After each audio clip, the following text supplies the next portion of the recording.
ese wigeze ubona abantu bakundana cyane bagashyira amafoto meza ku mbuga nkoranyambaga bakavuga ko bazabana ubuzima bwabo bwose? Yego rwose kubaho, kubera ko iyo nzira isa nkaho ariyo abantu bose banyuramo, gusa abiyo nzira ihira ni bake ugereranyije n'abayinyuramo. Ariko hashira amezi make cyangwa umwaka umwe ukuva ngo batandukanye. Yego rwose navuga yuko ari ibisanzwe, ariko si ibisanzwe. Ibi ngibi buri munsi ya relationship zitangira neza, abantu bose bakazibona nk'izizamara igihe kinini cyangwa se nk'izizageza ku bukwe, ariko nyuma y'igihe gito cyane zigahita zirangira cyangwa se bagatandukana. Ushobora gutekereza ngo ese ikibazo cyakiri hehe? Ese urukundo rurangiye cyangwa hari amakosa abantu bakora batabizi? Uyu munsi tugiye kureba impamvu 7 zituma relationship nyinshi zidakomeza kandi zikarangira vuba cyane. Komeza urebe video kugeza ku musozo, kuko impamvu ya nyuma ni isenya relationship cyane kurusha uko wabitekereza cyangwa se kurusha izindi zose. Niyo mpamvu rero gisabira ukurikira video kugeza ku musozo kuko gusobanukirwa ndetse kumenya byimbitse. Bivuze ngo kugera ku musozo wasobanukiwe, wanamenye izo mpamvu cyangwa se izo amakosa. Impamvu ya mbere ni ukwitira kujya mu rukundo tutaziranye. Gusa muri iki gihe abenshi dusa nkaho ibyo dukora gusa.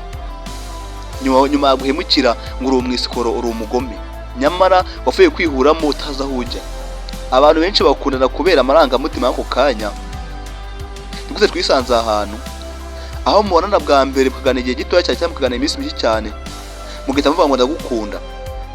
Nyamara urwo rukundo nirwo ruzaramba, ariko urukundo nyakuri rusaba igihe kirekire cyane.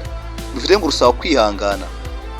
Mbere yo gukundana n'umuntu ugomba kubanza ukamenya imyitwarire ye, intego ze n'umuryo afata ibibazo by'ubuzima muri rusange, cyangwa se ibyo afata ibibazo by'ubuzima muri rusange. Bivuze ngo iyo yumvise cyane cyangwa se yamwihuse cyane, mushobora gusanga nyuma y'amezi make cyane mutandukanye cyangwa se muhabanye mu mitekerereze. Niyo mpamvu relationship nyinshi zitangira vuba cyane, ariko nanone zikanarangira vuba cyane kwenza uko wabitekereza. Nayo impamvu ya kabiri ni ukubaka relationship ugendeye ku bwiza gusa. Gusa muri iki gihe biragoye cyane kubera ko dusigaye twese ajyo tugenderaho. Gusa ubwiza ni bwiza, ariko ubwiza na gusa ntabwo buhagije ngo urukundo rurambe cyangwa se ruzarambe. Hari abantu batamo bakunda kwisura, amafaranga cyangwa imyambarire cyangwa popularity, ariko nyuma y'igihe gitoya cyane ibyo byose bigatangira kuba ibisanzwe. Ukara kuvati iyo nza kubimenya aho kuvuga ngo nayimenye kare. Icyo gihe hasigara imico cyangwa se imico idahuye. Relationship igatangira gusenyuka buhoro buhoro bitewe n'ubwiza bagendeyeho, nyamara ubwo bwiza ugasanga buragutengushye. Ubwiza bushobora kugukurura cyane, ariko imyitwarire niyo ituma uguma mu rukundo by'ukuri koko. Biba byiza rero agenda ku bwiza, wagenda ku myitwarire ndetse indangagaciro ndetse n'indi mico myiza igiye itandukanye, kubera ko ubwiza ntacyo bumaze. Ni byiza cyane kuba uhitamo ubwiza, ariko gusa ubwiza bwonyine nibwo bwubaka urukundo. Impamvu ya gatatu ni ukubura communication nziza. Gusa birebwa yuko wabyumvisha umuntu yuko communication ari ingenzi, ariko communication ni umutima wa relationship. Gusa abenshi ntabyo bazi, n'ababizi babyirengagiza bakakwita umusazi, ati wasaze. Iyo banatakirwana neza, ibibazo bitangira kwiyongera cyane ku vuduko hejuru cyane. Hari abantu babika ibibazo igihe kinini cyane, niba bivuge bakaba bafite ikibazo ariko bakaceceka, nyuma bakisanga basana cyangwa se bakisanga baturitse. Iyo ibintu bigeze aho ngo kubigora cyangwa se kubigorora, biragwana cyane rwose, kubera ko relationship iramba iyo abantu bavugana neza, ikindi bakumvirana. Gusa muri iki gihe biragwanye cyane rwose, kuko umuntu azakuvugisha neza cyangwa yuko umubano uzagenda neza. Gusa biba byiza twabikurikiza, gusa abenshi byatunaniye. Gusa tubishoboye twabikora, kubera ko kugira neza ntako bisa, ni imbuto itabora. Naho impamvu ya kane ni ukubura trust. Trust ni umusingi w'inzu. Iyo umusingi w'inzu wamaze kwangirika, ni kwanga inzu yose iba yamaze kujya mu kaga. Kubeshya, guhisha ukuri ndetse no guhemuka, kutabwizanya ukuri cyangwa se kutubahiriza amasezerano, ibyo byose byica trust kandi mu gihe gito cyane, kandi bikanisha kwenza uko wabitekereza, kuko ngo biyica ku vuduko hejuru cyane. kandi iyo trust yamaze gupfa urukundo narwo rutangira gupfa bucece.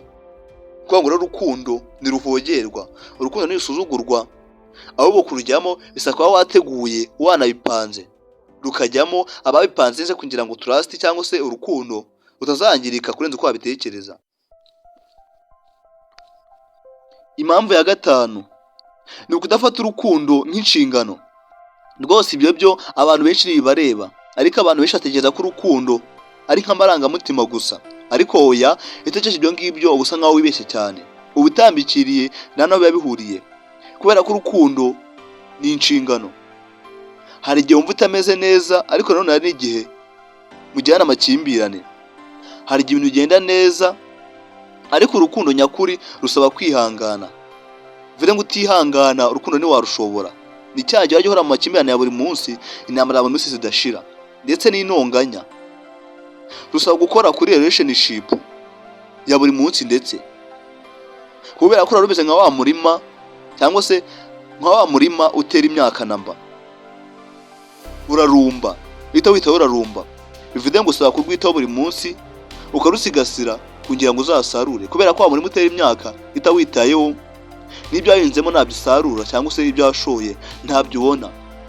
Niyo mpamvu urukundo ari kugoragoza ko rwihanganisha, ko rwihanganira ibibazo byose, bigasaba kwihangana kugira ngo ureke ko bwacya kabiri. Nayo impamvu ya gatandatu, kumva ko nta makosa ufite. Iki ni ikibazo gikomeye cyane abantu benshi bakunda gukora kandi akakirengagiza. Hari abantu baratekereza yuko nta makosa bafite, ahubwo bagarashyira amakosa kuri bagenzi babo. Nta na rimwe basaba imbabazi, nta na rimwe bemera amakosa yabo, kandi icyo ikibazo gikomeye cyane. Ariko relationship yubakwa n'abantu babiri, kubera ko iza kubakwa n'umuntu umwe nawe ubwawe ari kwiyubakira. Niba buri gihe ushaka gutsinda impaka, urukundo icyo gihe ruzatsindwa, kubera ko imirimo ibiri yananiye impyisi. Kwemera amakosa ntabwo bigabanya agaciro kawe, ahubwo byerekana ubukure bwawe. Bivuze ngo igihe cyose wanakana amakosa yawe ntabwo uzagakuze. Ni byiza rero kwemera amakosa, kubera ko ntabwo ikora agaciro kawe, ahubwo byerekana ubukure byawe. Gusa bino minsi biragoye cyane yuko umuntu azemera ikosa cyangwa icyaha yakoze. Gusa byemeye ugasaba imbabazi byagufasha kurushaho. Nayo impamvu ya karindwi ni ukubura intego n'icyerekezo. Iyi niyo mpamvu ikomeye cyane gushina byose isenya relationship kurenza uko wabitekereza. Hari abantu bakora imyaka myinshi cyane, ariko nta gahunda bafite, nta cyerekezo bafite, nta nzozi bahuriyeho, ndetse nta na gahunda y'ahazaza bafite. Relationship idafite icyerekezo imeze nk'ubwato bugenda ariko nta musare bufite. Amaherezo burya iyo abantu bafite intego imwe bakundana, bubaka urukundo rukomeye cyane kandi ruramba, cyangwa se kandi ruzagira uburambe. Niba ushaka relationship iramba, ntugakunde gusa urukundo rw'amagambo, ahubwo wibande ukubaka icyizere, wibande ukuvuga neza, wibande kukubaha, ndetse wibande no ku ntego z'ahazaza. Ibyo gusa n'umurongo wanditse muri Bibiliya ngo urukundo rujya neza kandi rwihangana, kandi cyangwa rurihangana. Ibyo bivuze yuko urukundo nyakuri rutubakwa n'umunsi umwe gusa, ahubwo ruramba cyangwa se rumara iminsi myinshi. Rutubakwa n'umunsi umwe gusa, rwubakwa n'amezi menshi cyane, imyaka cyangwa se n'imyaniko. Kandi iyo rwubatswe neza rushobora kuramba imyaka myinshi cyane kurenza uko wabitekereza. Wowe nihe mpamvu ubona isenya relationship bwa mbere? Andika se muri comment twigane tuje kunoza umubano ndetse n'ubushuti. Niba ukunda ibiganiro nk'ibi ngibi, kanda subscribe, kanda like, kandi kuzogera kugira ngo utaracikwa n'indi video izakurikiraho cyangwa se n'indi video izakurikiraho. Gusa izaba ikomeye cyane, tavuga ibimenyetso birindwi by'uko umuntu agukoresha mu rukundo. Gusa njye ndikumva ari umuriro cyane, cyane gushishikariza ntuzacikwe. Nk'ibisanzwe ni Prince Umuragwa.